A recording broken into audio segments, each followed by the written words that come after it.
오늘의 묵상 134번째 시간. 오늘은 주와 함께 길 가는 것, 주와 함께 길 가는 것이라는 제목으로 말씀을 나누도록 하겠습니다. 오늘 우리가 묵상하게 될 본문의 말씀은 여호수아 제3장 3절 4절 두 절의 말씀입니다. 이 두 절의 말씀을 한 목소리로 같이 읽도록 하겠습니다. 백성에게 명령하여 이르되 너희는 레위 사람 제사장들이 너희 하나님 여호와의 언약궤 매는 것을 보거든 너희가 있는 곳을 떠나 그 뒤를 따르라. 그러나 너희와 그 사이 거리가 2000 규빗쯤 되게 하고 그것에 가까이 하지는 말라. 그리하면 너희가 행할 길을 알리니 너희가 이전에 이 길을 지나보지 못하였음이니라 하니라. 너희가 이전에 이 길을 지나보지 못하였음이니라 하니라. 아멘. 일상의 현장에서 하루하루 우리가 살아간다는 것도 감격이고 기적인데 한 번도 가보지 않은 길을 걸어간다는 것은 소리를 넘치는 신바람 나는 일이 아닐 수 없습니다. 그것도 하나님의 은혜로 또한 하나님의 인도하심을 따라 살아간다는 것은 영광스러운 일이 아닐 수 없습니다. 오늘은 본문을 통하여 주와 함께 길 가는 행복한 사람이 되려면 어찌해야 될 것인가에 대한 해답을 본문을 통해서 찾아보도록 하겠습니다. 첫 번째는 여호와의 언약궤 매는 것을 보거든 이라고 했습니다. 여기서 보거든이라는 말은 주의하며 눈을 떼지 않고 바라보는 것을 의미합니다. 혹시나 어떤 일이 일어날까봐 주의하며 뚫어지게 바라보는 것입니다. 그것도 사모하는 심령을 가지고 바라보는 것이죠. 사랑으로 생각하며 예태우며 그리워하는 것을 의미합니다. 마치 목마른 사슴이 시냇물을 찾는 것처럼 하나님의 언약궤를 바라보는 것입니다. 그리고 또한 시선을 집중한다라고 하는 의미도 있습니다. 과학자들이나 연구가들이 어떤 실험 과정을 지켜보듯이 하나님에게 눈을 떼지 않는 것을 말합니다.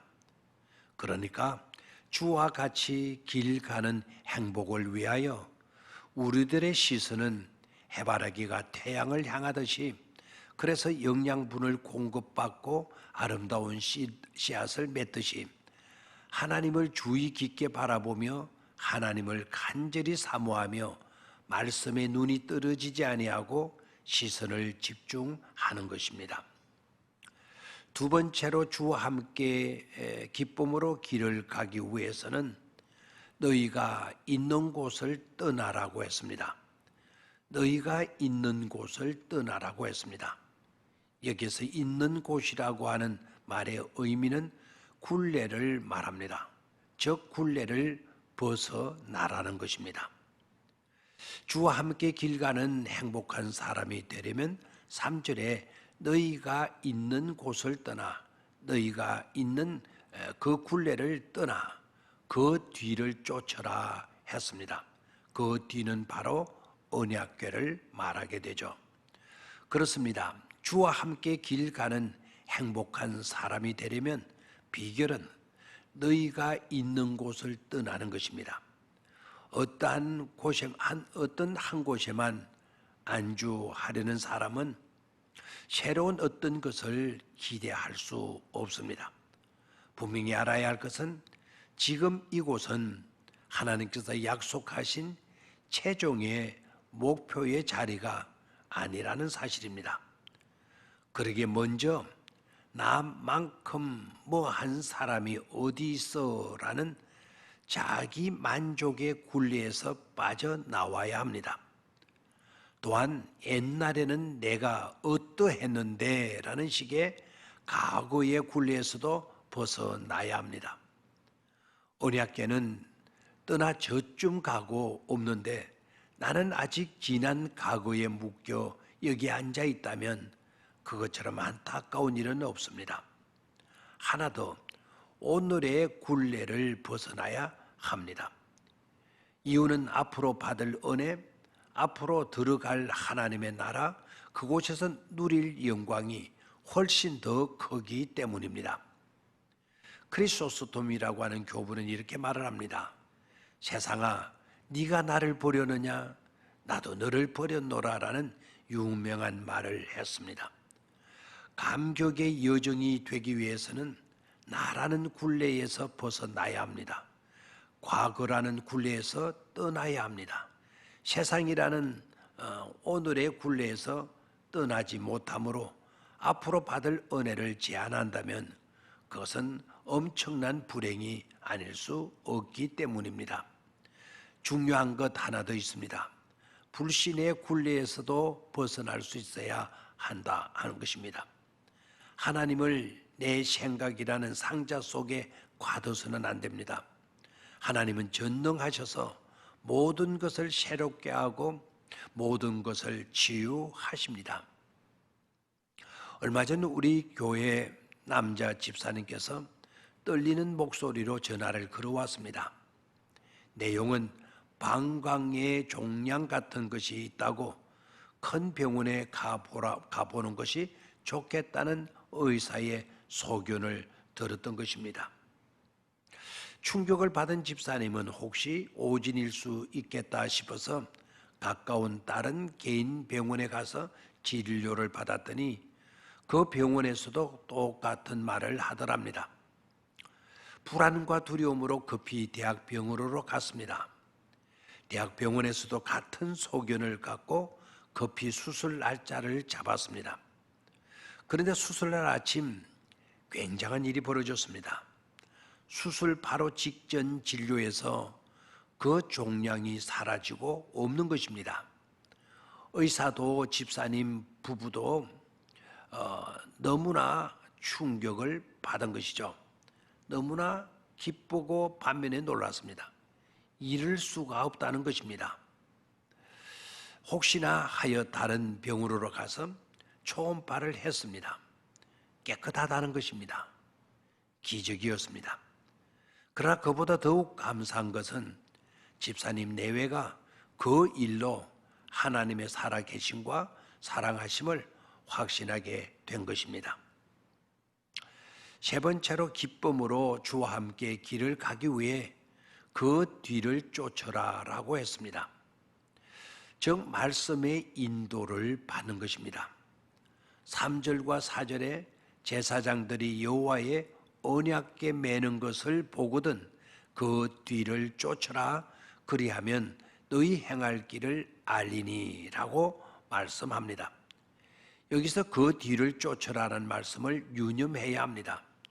제사장들이 메고 가는 언약궤보다 뒤를 쫓아라 했지 앞서 가서는 안 된다는 것입니다. 그게 잘 사는 삶입니다. 우리가 나아가는 길은 말씀의 인도를 따르는 것입니다. 그게 또한 승리의 삶입니다. 말씀보다 앞서서는 안 됩니다. 그리고 말씀의 핵심은 하나님이 우리를 사랑하시는 것입니다. 사랑하며 사는 것입니다. 열심히 살았으나 끝에 가서 허무에 빠지거나 패망하는 인생들을 봅니다. 한결같이 그들은 정반대의 삶을 사는 사람들이었습니다. 하나님보다 항상 앞서갑니다. 하나님의 말씀보다 행동도 말도 앞섭니다. 그리고 사랑 대신에 미움, 시기, 질투로 삽니다. 말씀을 쫓아 살고 사랑으로 사는 것이 미워하고 시기하고 질투하며 사는 삶보다 훨씬 쉬운데도 말입니다. 장기려 박사가 그런 분이었습니다. 장기려 박사의 삶 가운데 이런 일화가 있습니다. 경남 거창에 사는 한 가난한 농부가 입원비가 밀려서 퇴원할 수가 없었습니다. 이 사람이 고민을 하다가 장기려 박사님을 찾아가서 하소연을 했습니다. 선생님, 모자라는 돈은 제가 벌어서 갚겠습니다. 지금은 돈이 없지만 꼭 벌어서 입원비를 내겠습니다. 이 환자의 사정을 들은 장기리 박사는 이렇게 이야기했습니다.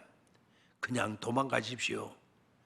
내가 밤에 문을 열어줄 테니까 도망가십시오. 이 농부가 너무 놀라서 그렇지만 어떻게 그렇게 했더니 장 박사님께서 어찌하겠습니까? 내일 돈은 없고 병은 반쯤은 그렇지 않고 당신이 빨리 집에 가서 일을 해야 가족들이 살 것 아닙니까? 이 농부가 감격해서 눈물을 흘렸습니다. 그날 밤 서묵과 직원들이 다 퇴근하고 난 뒤에 장 박사님이 약속된 시간에 뒷문에서 기다리니까 그 농부가 나타났습니다. 빨리 가시오 라고 하면서 문을 열어주었습니다. 농부가 막 도망가려는 데에 장 박사님이 잠깐만요 그러더니 봉투 하나를 건네주는 것입니다. 이거 얼마 안 되지만 집에 가는 차비하시오. 얼마나 멋있습니까? 바로 장기려 박사님께서 하신 말 가운데 사랑하며 사는 삶이 미워하며 사는 삶보다 훨씬 수월하고 쉬운 거야입니다. 여호와의 언약궤에 매는 것을 보거든 말씀에 눈을 떼지 않고 주목하며 사는 것입니다. 너희가 있는 곳을 떠나라고 했습니다. 굴레를 벗어 나는 것입니다. 자기의 굴레, 과거라는 굴레, 자기 만족의 굴레, 오늘의 굴레, 불신의 굴레에서 벗어나라는 것입니다. 그리고 그 뒤를 쫓으라 했습니다. 언약궤 즉 하나님의 말씀을 뒤따라라는 것이죠. 말씀보다 행동이, 말씀보다 말이, 말씀보다 생각이, 말씀보다 판단이 앞서지 않도록 해야 합니다. 오늘 하루도 그런 하루로 살아갈 수 있기를 바랍니다. 감사합니다.